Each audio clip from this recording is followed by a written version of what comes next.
Hello, it's Carla again, and this week we are looking at the fifth aspect in my 6 aspects of empathy model. This aspect is called concern for others.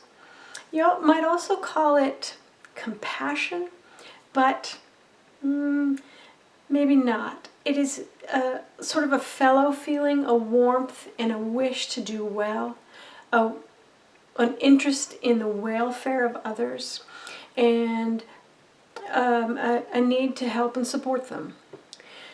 Now, if you've got too much concern for others, and you can, because concern for others, it's really important that concern for others exists like this needs to be like right here with your concern for yourself, your self-empathy. If your concern for others is much higher, right, and your empathy, whoa, it's gone, right? Your care for yourself and your empathy for yourself is very low. You may become what I call a runaway healer. It's someone is like a truck with no brakes hurtling downhill yelling, "Let me heal you, let me fix you, it's love," right? And you may burn out. There's a condition called empathic burnout where people give and give and give and give and they aren't receiving back and they aren't receiving from themselves. So concern for others can be very iffy. Now, it's something you need to balance at all times and to make sure that you're taking care of yourself if you're taking care of others. And that you're not taking care of others as sort of a proxy for yourself. And by that I mean there are many instances where people, if we go back to the very first aspect of empathy, which is emotion contagion, where people will take in a lot of emotion and they may have empathic accuracy, which is the second step. They may know which emotion it is. But because they don't have emotion regulation skills in that emotion, they may need to shut that emotion down in the other person. "Oh, don't cry. Don't cry. It's okay. I'll fix it. What can I do?" "Oh, don't be angry with me. Don't be angry with me. Let me appease you." You know, instead of having the capacity to be present with the emotions of others. For many of us, fixing the emotions of others is, it's a full-time job. And that can be tiring. I think it is easier in the long run to develop your own emotional regulation skills so that you don't have to fix the emotions of others. So concern for others can have a very caring, very altruistic aspect to it, but it can also have sort of a "I need you to be okay so that I'll be okay" aspect. So that's something to really look for. Empathic burnout can also happen when you are engaged in a lot of what I call non-reciprocal empathy. And a lot of this is necessary. For instance, the empathy you give to a small baby before 12, 18 months or whatever, is not really going to be returned in full. So you're going to be sort of an empathy giver, but not much of an empathy receiver. And that's normal. You don't want to put your needs for empathy onto a baby, all right? But it can be exhausting, as all parents find. They don't tell you in these little baby books, everything's pink and blue with like little ribbons around it. Oh, the miracle of birth. They don't tell you this is a human being with many skills missing, right? They have to be built. And raising a child is, intense levels of empathy and what is called emotion work and concern for others. And it doesn't come back for quite a while, and parents can get themselves worn out. Another non-reciprocal empathy is one where there is a professionalized empathy, such as a nurse or a doctor for her patients. And a patient's job is not to make you feel better, right, as a doctor. A patient's job is to sort of be sick and look for help. And maybe they'll be snappy with you, and maybe they'll be in pain, and maybe they'll just ask too many questions. And, your expectation or the expectation of the patient is that you're always going to show a face of concern and empathy. So that's non-reciprocal empathy. Now, as a patient, you can show your doctor or your nurse empathy by showing up on time, paying attention, right? Doing what you said you would, sort of making their lives less kind of burdensome, right? You can help and you can show empathy in that way. But in terms of looking at your doctor and saying, "You look really sad today. Do you want to sit down here and we'll talk about it?" that's not really allowed in many cases. Some doctors will let you be that way with them, but it sort of breaks a boundary of professionalism. So in that non-reciprocal empathy, the concern and the empathy comes from one place, and maybe it's not allowed to come back in the situation where there is that professional boundary, or the other person or animal can't give back right now, either developmentally or because they're ill or in pain. So you want to start looking at what is your concern for others. It's certainly altruistic, but are you receiving the same concern and empathy for yourself anywhere, right? Where are places where you are empathized with and it feels good? Do you have as much coming in as you have going out? So we want, in a healthy empathic life, to have reciprocal empathy as much as possible. Sometimes it is not appropriate, right? The person can't, or the situation is such that you can't. But as much as you can, find reciprocal empathy so that your concern for others can be healthy. I was thinking today of, there's a very funny internet meme, and I'm going to fix the word, but it's like, I have no fracks to give.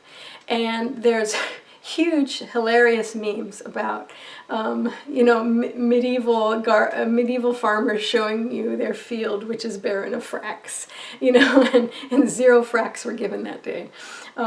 That each of us, regardless of our levels of empathy, can run completely out of concern for others. We can have 0 concern fracks to give, right? And that's okay. So it's important to know that that's an okay place to be, and you're in overwhelm and you just need to shut down. You need to be like, whatever. That it's, any of us can turn down our empathy. Any of us can turn our concern for others to 0 fracks, okay? And that's fine. But if that happens a lot for you, I would sort of want you to look around and see what is your reciprocal empathy storehouse looking like, right? Is find things you can give a frack about, right? Find people who give a frack about you, right? So you want to look at what is I'm going to say interaction, right? What is the empathic interaction in your life? What is the concern-based interaction in your life? How much is coming to you? How much is coming out of you? So you want to look at that. Now, in concern for others, there is fortunately for the people and for others, there's a very rare condition where that part of empathy is not turned on. And it can be called borderline, it can be called sociopathy or psychopathy. These 2 words, sociopath and psychopath, they're kind of moving in and out of American usage. And I think the current usage is psychopath rather than sociopath. But that may change. That there are people who are either born with this condition, a certain kind of brain, as Dr. James Fallon writes about in his book. He found out that he has the brain of a psychopath. And he was raised in a very loving household, in a very ethical place, and he didn't go on to become a manipulator or abuser of others. But he did. He talks about it in his book. It's a wonderful one to go and find. He's James Fallon, Fallon. Is to take all the dread and the horror out of the concept of psychopath and see that it's a different kind of brain, and that if you have a healthy upbringing, you're not going to go off the rails. But for people who have this kind of brain and have an unhealthy upbringing, it can bring out a lack of concern for others that is dangerous, right? So these are little kids who might hurt and torture animals or set fires. And if you can catch it then, you want to watch out for that. Any hurting of animals is a concern. Not if it's a baby pulling on the cat's tail, but if someone's getting fascinated or interested in hurting animals when they're little, that you need to look at right away. But the number of people who are born with this neurology is very, very, it's very rare, right? the number of people who go around and they don't kind of work their concern for others properly, that's more common because we don't really know how to work our empathy in such a way that it is reciprocal, right? So a lot of people who others would say, well, they're not empathic. What I see in almost every case is that they are not presenting an obvious concern for others. If you remember in the first video I did a number of weeks ago, I talked about where, as I was developing this model, I had all 6 aspects, and I kept looking at perspective taking, which is the 4th aspect, and concern for others, which is the 5th, and I kept moving them around. Do you have to care for people before you take their perspective, or do you take their perspective before you care? I mean, it's like, so I went away from it and let my brain think about it in all that unconscious area that is so fertile. And all of a sudden, one morning I went, oh, con artists. You know, we would say that a con artist is not empathic, but if you look at a really good con artist, what they do is they are really good at sending and receiving emotion signals. They're really good at empathic accuracy. They are very good at managing their emotions so that you can't see what's happening, and managing yours as well, so their emotion regulation is good. Their perspective taking is excellent because they figure out what you want to hear and how you want to hear it so that they can get their needs met. But at concern for others, it all falls apart, right? So to say someone who doesn't have concern for others is unempathic, I think is incorrect. They are empathic up to a point. And then where it comes to caring about your welfare, boom, that's gone. So the final aspect of empathy, perceptive engagement, doesn't happen in the way that we would like for it to happen, which is that it's good for everybody, right? But you know, you and I can get to the place, even if we have excellent concern for others, where we're just like, talk to the hand, I'm done here, right? I'm done. And people would say, well, that person's not very empathic. And I would say, you know what? That person's hyper empathic and they're burnt out. So give them a break, all right? Give them a break. When we talk about people who are not empathic, we are usually talking about concern for others. And what I have learned is to sort of look at sociologically at the person's situation and see how much non-reciprocal empathy are they engaged in. How are the people around them managing their emotions?